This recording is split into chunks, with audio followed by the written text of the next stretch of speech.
Yes, I mean, with comic books, you have to imply movement. You have to imply gesture. It's not as static as a straightforward painting, because you have to be able to move the audience's eye through panel to panel. You are creating a narrative of movement using still images, which I actually think is something that's very important for photography to use. And the idea of creating an aesthetic narrative that links images together rather than just content. And that is something that has become a thread through all my work. Even now, that is probably the one thing that I bring to my photography, is that my images, my aesthetic constantly change and is based on a visceral reaction to whatever story I'm covering. I change my vision and how I represent what I do based on each story. And a lot of it is about not having a contextual narrative, but having an aesthetic narrative, which is a kind of a theory of communication that I came up with very early on in my career. I had taken an image back in 2003, about a day or two after the war ended in Iraq, and it was an image that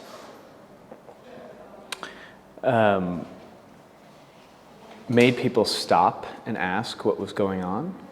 And I understood that the importance of stymieing the audience, of kind of making them stop and ask about the image, because it was the aesthetic that stopped them. It was the aesthetic that made them question what we were seeing.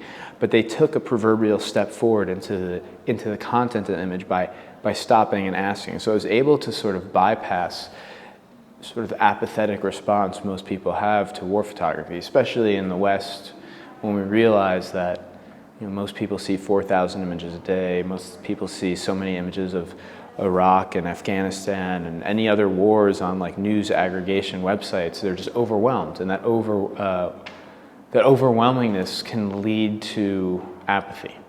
And the only way to get past that is to make them stop and look at an image, comprehend the content. And sometimes it's the aesthetic that can trap the audience, and I find that to be very important. So early on, I was convinced that I had to use, if you take photojournalists and you split it into two words, or photographers and we're also journalists, and if you take, sometimes we learn to concentrate on one kind of aspect of that definition of our occupation instead of both. And I think you need to say, I'm also a photographer. I'm going to use my ability to create an aesthetic in much way that a writer would use prose, and that's going to stop the audience. That's how I'm going to attract them. I'm going to bring them in using my aesthetic, make them question what they're seeing, make them ask what we're seeing, and then just there, I've created this bridge over their apathy, and I actually end up calling it an aesthetic bridge.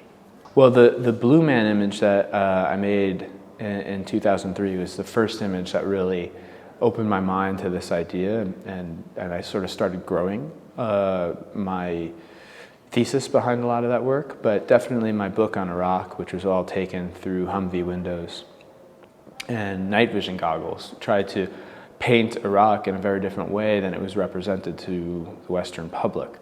And so that was an experiment in, I'm trying to create a unique aesthetic narrative to portray a subject that had been inundating the public for years.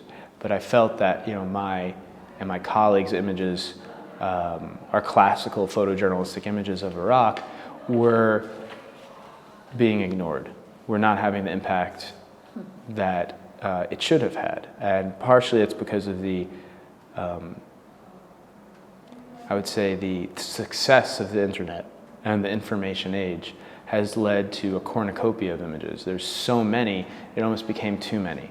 And there are probably no one single monumental image of Iraq or Afghanistan that the public can hold on to, not like where you have, let's say, out of Vietnam, Nick Ut's image of the girl covered in napalm, or Robert Capa's image of D-Day, or Margaret White's images of Auschwitz. Like there are no single images from Iraq or Afghanistan that stand out, and probably that's because there are so many.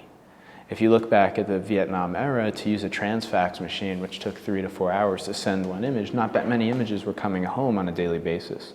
So newspapers across the country only had to choose out of a handful. So the chance of having one great image that came back being published around the world was much greater than it is today, where you hardly see one singular image being published everywhere all the time. And I think that that's sort of the dearth of information, where the information age has created the ability for information to be free and out there. It has almost had the opposite effect of having so much information that the message gets lost in the fray.